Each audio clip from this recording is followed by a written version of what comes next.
नमस्कार. आज आपण एक कालातीत बोधकथा ऐकणार आहोत. एका सामान्य लाकूड तोड्याची आणि एका ज्ञानी ऋषींची. ही गोष्ट आपल्याला संपत्तीचा खरा अर्थ काय आहे हे पुन्हा एकदा नव्याने शिकवते. चला तर मग सुरू करूया. ही म्हण किती समर्पक आहे नाही का? आणि हीच म्हण आपल्याला आजच्या गोष्टीकडे पाहण्याचा एक वेगळाच दृष्टिकोन देणार आहे. कारण ही कथा आपल्याला इतरांकडे नाही तर स्वतःच्या आत डोकावून पाहण्यासाठी प्रोत्साहित करते. तर गोष्ट सुरू होते एका अगदी सामान्य लाकूड तोड्यापासून. त्याचं आयुष्य म्हणजे रोजची मेहनत आणि तेच काम जे त्याला त्याच्या वडिलांकडून मिळालं होतं. एक साधं, सरळ आणि फारसं न बदलणारं आयुष्य. म्हणजे बघा, त्याचं आयुष्य एका चक्रात अडकलं होतं. रोज सकाळी उठायचं, जंगलात जायचं, दिवसभर लाकडं तोडायची आणि संध्याकाळी परत यायचं. जंगलाच्या त्या ओळखीच्या वाटेपलीकडे दुसरं काही जग असेल हे जाणून घेण्याची उत्सुकता त्याच्या मनात कधी आलीच नाही. पण मग एके दिवशी काहीतरी वेगळं घडलं. जंगलात ध्यान करत बसलेल्या एका ऋषींनी अनेक वर्षांचं आपलं मौन सोडलं. त्यांनी लाकूड तोड्याला एक अगदी साधा प्रश्न विचारला, पण तोच प्रश्न त्याचं आयुष्य कायमचं बदलणार होता. हा फक्त एक प्रश्न नव्हता, तर हा तो क्षण होता ज्याने लाकूड तोड्याच्या मनात कुतूहलाचं एक छोटंसं बीज पेरलं आणि या बीजाने त्याला एका नव्या अनोळखी मार्गावर आणून ठेवलं. एका मोठ्या प्रवासाची ही सुरुवात होती. त्या एका प्रश्नाने त्याचं आयुष्य बदललं होतं. आता ऋषींवर विश्वास ठेवून लाकूड तोड्याने ठरवलं की आपण जंगलात आणखी खोलवर जायचं. आणि इथूनच त्याचा तो प्रवास सुरू झाला जो त्याचं आयुष्य नाट्यमयरित्या बदलणार होता. आणि त्याचा हा प्रवास सुरू झाला. आधी त्याला सापडलं चंदनाचं जंगल, मग चांदीची खाण, मग सोन्याची आणि शेवटी तर हिऱ्यांची खाण. प्रत्येक नव्या शोधासोबत तो त्याच्या साध्या, जुन्या आयुष्यापासून आणखीनच दूर जात होता. आता इथे बघा, प्रत्येक शोधानंतर त्याचं आयुष्य कसं बदलत गेलं. सुरुवातीला 1 दिवस काम करून तो 10 दिवस आराम करायचा.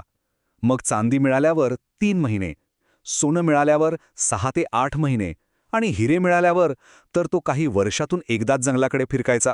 आता अनेक वर्ष लोटली होती. तो लाकूड तोड्या आता आपल्या शहरातला सगळ्यात श्रीमंत माणूस बनला होता. आणि मग एके दिवशी तो परत त्याच जंगलात गेला. पण यावेळी ऋषींनी त्याचं स्वागत एका अशा शब्दाने केलं जे ऐकून त्याला धक्काच बसला.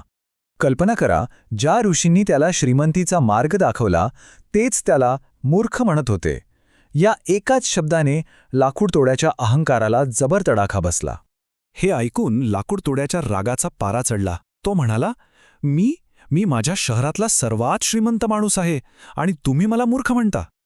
त्याची ओळख आता पूर्णपणे त्याच्या संपत्तीशी जोडली गेली होती. पण हीच त्याची खरी ओळख होती का? पण ऋषी शांत होते. त्यांनी त्याला एक शेवटचा प्रश्न विचारला. एक असा प्रश्न जो त्याच्या विचारांच्या पलीकडचा होता.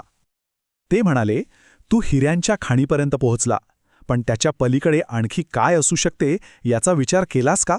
आणि मग ऋषींनी जे उत्तर दिलं ते फक्त 2 शब्दात होतं, मी आहे. आणि त्या क्षणी त्या लाकूड तोड्याचे जणू डोळेच उघडले.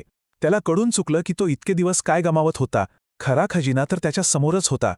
या एका क्षणानं लाकूड तोड्याला एका मोठ्या सत्याची जाणीव करून दिली. एक असं सत्य जी भौतिक संपत्तीच्या कितीतरी पलीकडचं होतं.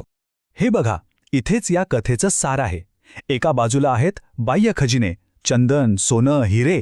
हे मिळूनही समाधान मिळत नाही, उलट इच्छा वाढतच जाते. पण दुसऱ्या बाजूला आहे आंतरिक खजिना, समाधान, आनंद आणि शांती. खरी संपत्ती बाहेर नाही तर ती आपल्या आतच असते. आता प्रश्न पडतो की त्या ऋषींना पुढे जाण्याची गरज का वाटली नाही? कारण त्यांच्याकडे जो खजिना होता तो या सगळ्याच्या पलीकडचा होता. त्यांच्याकडे होतं ध्यान, होतं समाधान, आनंद आणि परमात्म्याशी जोडले जाण्याचा अनुभव. म्हणूनच ते जिथे होते तिथेच पूर्णपणे समाधानी होते. आणि म्हणूनच या कथेचा सर्वात महत्त्वाचा मुद्दा हाच आहे की खरा आणि सर्वात मोठा प्रवास हा बाहेरच्या जगात नाही तर तो आपल्या आतमध्येच असतो. तोच खरा शोधाचा प्रवास आहे. तर ही कथा शेवटी आपल्याला एका महत्त्वाच्या प्रश्नावर आणून सोडते. आपण सगळेच त्या लाकूडतोडासारखं बाहेर काही ना काही शोधत असतो.